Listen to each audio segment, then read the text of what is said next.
Maglilinis nga si Bien ngayon dahil bigla tong sinipag. Una nga niyang nilinis ay yung ginamit nilang mesa dahil katatapos lang nilang magkape. Sinunod nga niyang nilinis yung sala. Ang bilis mo namang kumilos, Bien. Parang si Flash ka na niyan dahil sa bilis mo. Mahilig talagang maglinis-linis tong si Bien ba? Dahil ayaw nitong nakakita ng kalat dahil nagdidilim ang paningin nito. Kahit di mo na pagsabihan yan si Bien, kikilos talaga yan dahil sanay ito sa mga ganto ba?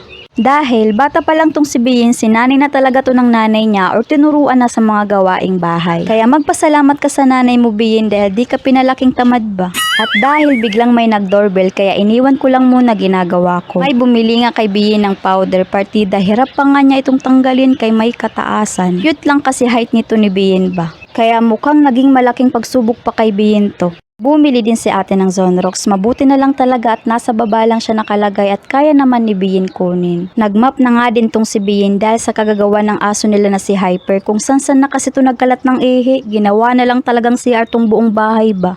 Binibigyan talaga ako ng gagawin nitong si Hyper, di pa nga ako natatapos sa ginagawa ko, ito na naman siya. Dumumi ba naman to? Abay bahala na talaga si Romel dyan, problema na niya yan. Inuubos mo talaga pasensya ni Bien, kunting-kunti na lang ba, mukhang may aso atang mapapalayas ngayon. Sunod ng sunod pa to sa akin si Hyper sa pagliligpit ko, akala ata nito natutuwa ako sa kanya. Ikaw ang maililigpit ko ngayon. At di nga alam ni Bien na naka-zoom pala tong pag-video niya, mabuti na lang talaga at may bumili kasi kung wala natapos na lang talaga siya sa paghuhugas ng pinggan, mukha niya pa rin nakikita nyo. Gumamit na talaga si Bien ng hagdan para di na siya mahirapan sa buhay. At dumating na nga dyan si Romel na may dalang bigas. Pinaantay nga muna yan ni Bien bago siya matapos kasi videohan siya. Mabuti na lang at masunurin to. Kahit nabigat na siya sa dala niya, nagantay pa rin siya. Wala siyang choice. Tuwang-tuwa naman tong aso namin na si Hyper dahil dumating na yung paborito niyang amo. Mahal naman namin tong alaga namin kahit na sobrang pasaway ba. At dahil aalis ulit tong si Romel, kaya ayan, sunod na naman tong si Hyper. Abay nauna pa talaga. Akala mo naman makakasama siya. Mahilig talagang sumama tong asong to kay Romel kahit saan ba. Kahit pagpuntang trabaho, sama-sama lagi yan ni Romel. Mabuti nga at sanay siyang umangkas sa motor kaya hindi nahuhulog. Teka, parang nagiging magkamukha na kayo ni Hyper, Bien. Bago pa nga makalimutan ni Bien yung hugasin niya sa kusina, kaya ayan at agad-agad na niya itong hinugasan. Bilisan mo kilos mo, Bien. Baka may bumili na naman, abay di mo talaga matatapos yan. At yun na nga, pagbalik nga ni Romel at yan may dala ng lulutuing ulam. Pero bago nga muna yun, syempre nilinis muna ni Romel yung dumi ni Hyper. O sige na't magtitinda pa si Bien. At yan lamang po for today's video. Salamat po sa panonood.